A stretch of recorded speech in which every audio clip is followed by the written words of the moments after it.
week, we've got officials with Mooresville Police Department giving an update on an officer who is facing some charges and has been arrested. Let's listen in.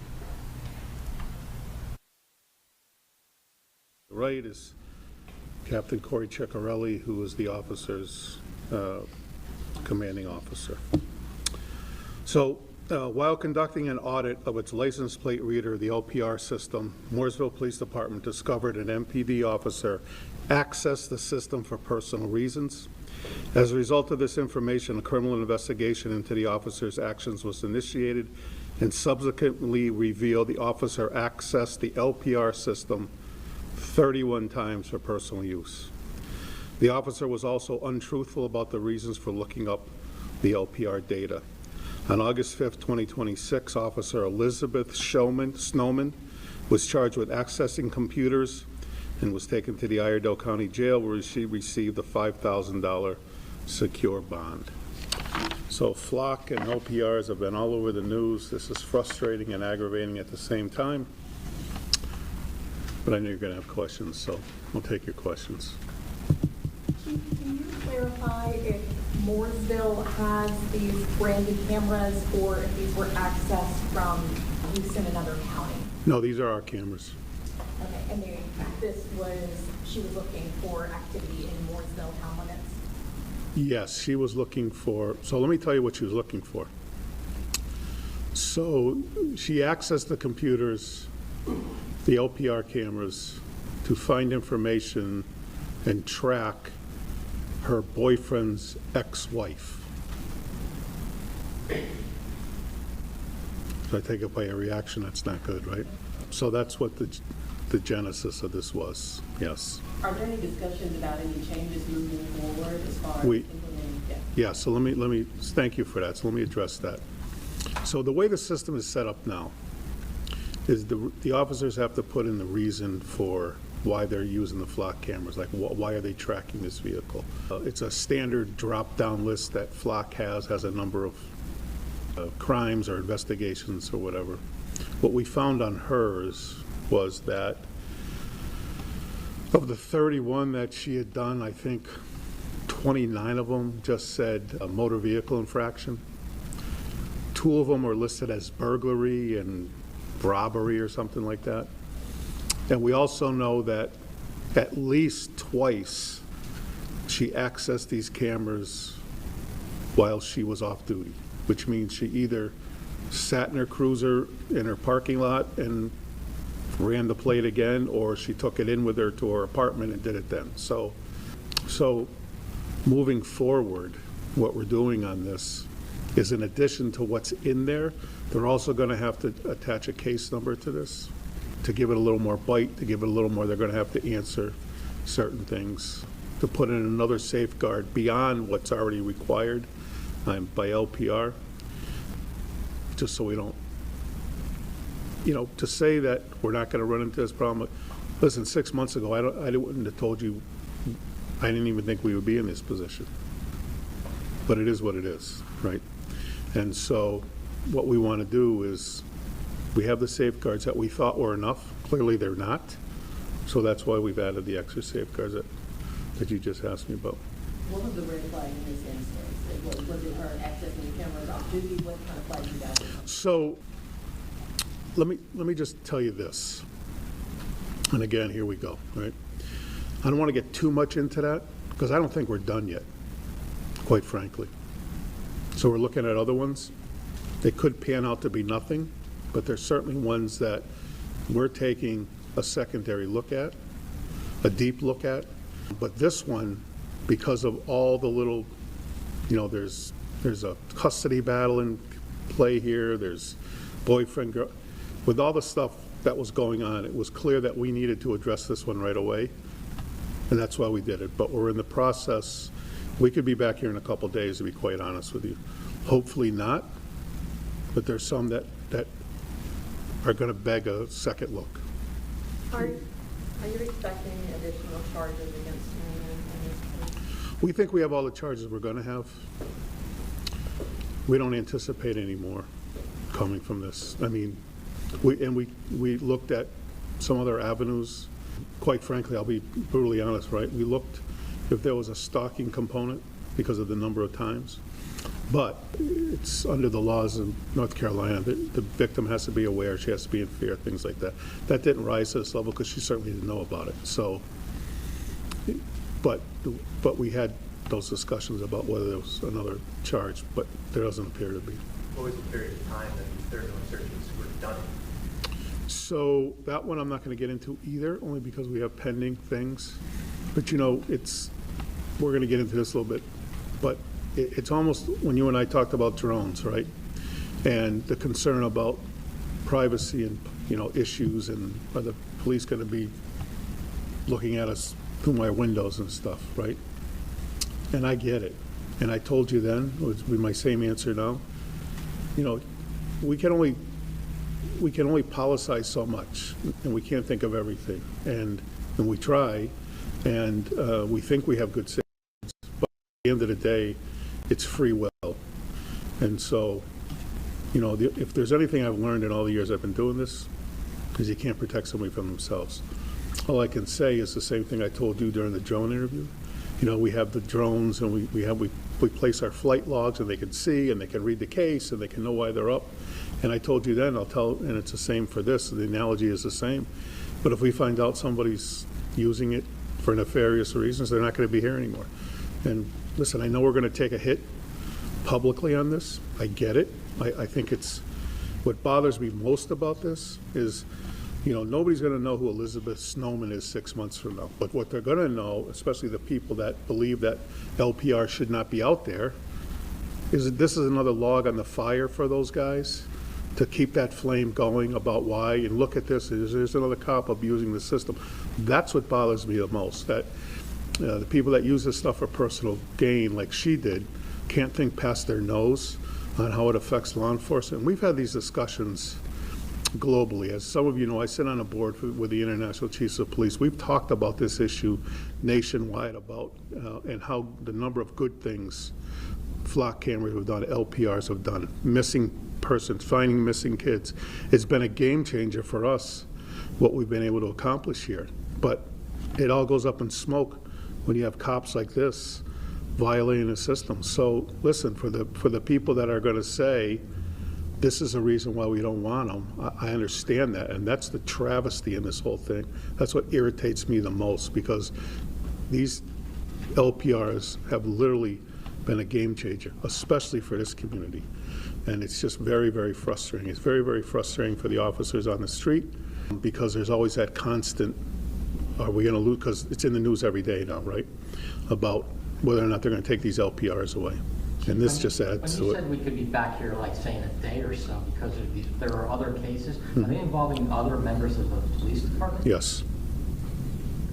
Yeah, thanks, because that was my reaction. With this case, and then if there are, you know, other investigations going on like this, given what you just said, some people really seem to hate these things. Sure. Would there ever be like a tipping point where you would say, you know, maybe the negatives outweigh the positives? Yeah, you know, I get it, right? And I appreciate the question. I think I would ask it too if I was standing over there. What I can tell you is that the good that these systems do, my own personal, and you can say I'm biased, but I've seen what these systems do when used correctly. I've seen the lives that they saved. I've seen the bad people that we've gotten that have come through this town that shouldn't be here, that were here for only to, you know, do whatever they're going to do and get out of here as quickly as you can. We solved an armed robbery that was being done across North Carolina a couple of years ago. These guys were robbing the pharmacies, masked. They're going all over the state. Nobody had caught them yet. And they would take the plate off the car while they were doing these robberies, and a couple of people got shot in the eastern part of the state. But when they came down here, they made a mistake. Right before they get back on the highway, they put the plate back on the car, and we were able to track them through that. So, I mean, the benefits, I believe, outweigh the issues here. And it's an interesting dynamic, right? Because the privacy issue is, you don't have an expectation of privacy in the public, right? And people don't have an expectation of privacy in plates that really aren't owned by them or owned by the state anyway. But the question becomes what's being done with that data. So that's the rub here, right? It's not so much, they talk about the privacy issue, but listen, there's cameras everywhere. You drive by Ring doorbell cameras every day of your life, right? They're picking up those images. The problem becomes what do you do with, what happens with the data that's collected? Or in this case, what are cops doing that shouldn't be cops in the first place doing with this stuff? And I get it. And I don't have a good solution other than, you know, we try to do the right things, and when people don't, we take care of it. But it's a concerning, I think it's an issue that's going to keep going for a long time. Courts are going to weigh in on it. I think I think the decision is going to be on the side of what is done with the data. That's what we're going to see. It would be my guess down the road. If anything changes, it's going to be what is done with the data. And listen, I would be a proponent of that because we need the data when we need it. We may not need it. We don't need it 3 months later. So if you're checking somebody from 3 months ago or something, right, that's problematic. So. Chief, is the State Bureau of Investigations looking into this at all? Are you calling them in to help at all? No. And I'm not being, I don't want to take this the wrong way, but we don't need their help on this. This falls under us. If we didn't have the tools or the ability to do it, absolutely, I would call them in. I don't want to get a long-winded answer, but, this police department, we worked because we understood the growth. We understood where we would be. We understood 5-6 years ago where we would be at this point with the growth and everything that comes in. It just brings in a different element to the town, right? So we made it very it very clear, and we worked very hard to bring in officers from literally, we're very fortunate. We have no openings, number one, but we have one now, maybe, if whatever happens with her. But we've been very fortunate in the people we've brought in here, and we've tried to bring in some of the best people we could find, literally from all over the country. And we've hired people from the SBI that now work for us so that we can do our own investigations. We can do what we have to do because we knew that this was coming with the growth. It just happens with growth. You're going to get more crimes and things like that. So we understood that. So this is something we've been preparing for. So yeah, so we don't need anybody to come in and do our investigations. Just a quick follow-up on that. You said she may or may not still be employed. Is she? Well, that decision is made by HR. That's not our decision, right? That's an HR function. That comes under them. We charge, and whatever we have to do, whatever HR is going to do is their business. So she is still employed as of this point? Yep. Mm-hmm. On leave, paid leave, anything like that? That hasn't even been determined yet because she was working today, so technically she's getting paid for today anyway, even though she may be spending most of that day in the jail. So that's an HR issue. Just two quick logistical questions. How many Flock cameras does Mooresville have? Yeah, I'm not going to get into that. But what is the retention? How long are the plates held in the system? I think we have the ability to go back 6 months to take a look, but more than that, I think we have to notify Flock, right? We get involved with Flock. I don't know what their retention schedule is, but it's not. But then there has to be reasons, and they have a whole protocol if we want to go beyond that for things. Because, a lot of these are done in investigations, and something may have happened 2 weeks ago with a vehicle on something, and then now we're 2 weeks into it, and something else happened again, and somebody says, hey, I think that's the same car that was here. Let's check, go back and look at the reports and see where and we connect the dots. So it's not, so there has to be a period of time there as an investigative tool to be able to go back. In other words, like to suggest that these things get wiped out and we can't view them after 48 hours. Geez, that would really limit what we're doing investigation-wise. Are you willing to give some kind of estimate of how many, like more than 10? What's that? Number of cameras that you guys use, right? Oh, we have more than 10. More than 10? Mm-hmm. Can you say how long you've been partnering with Flock for the cameras? I believe we've had Flock since 2020, 2021. So 5 or 6 years, I would say. Chief, how long have when was the officer hired? I'm so apologize if you already said that. No, she was hired in January of '25. Does the system automatically flag suspicious activity, or are you guys manually going back? No, we have to manually go into this and see it. There's no mechanism at this point, and we can't put one in because it's their system, right? So there isn't a mechanism. So I'll give you an example. We have an early warning system for officers here that we have, and a system that we have which tracks use of force issues, time, sick leave, accidents, things like that. Anything that we think could be problematic down the road that calls either behavioral issues or job issues, there's a list, and those will track, and we can track those. There is no system, the way Flock is set up, for similar, like to say, hey, this person has run the same car 10 times in the last 2 weeks, right? It doesn't give us that ability to do that. And because it's not our system, we can't integrate that into their system. They'd be able to do that. That would have to be a conversation with Flock. We haven't had those yet. You know, Flock comes up here a lot because we're a big user of Flock.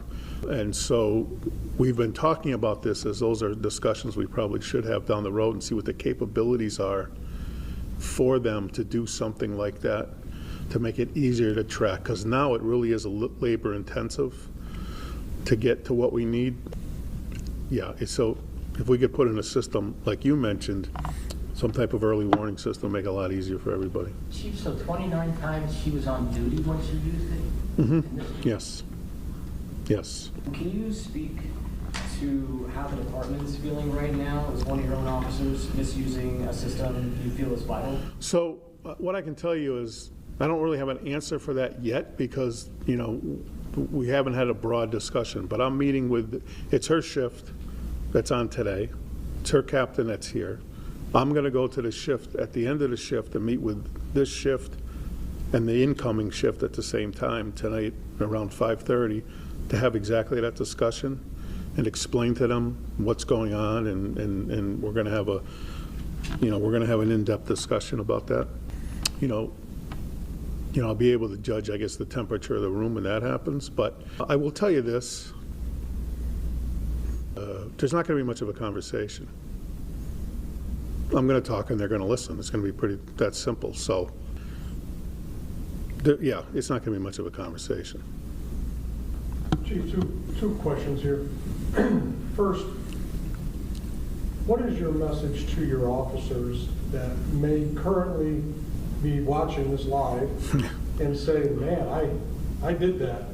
Yeah, well. Do they have a resource to come to your command staff? Hey, I did this, I'm admitting it, how can we move forward? And what's the next steps?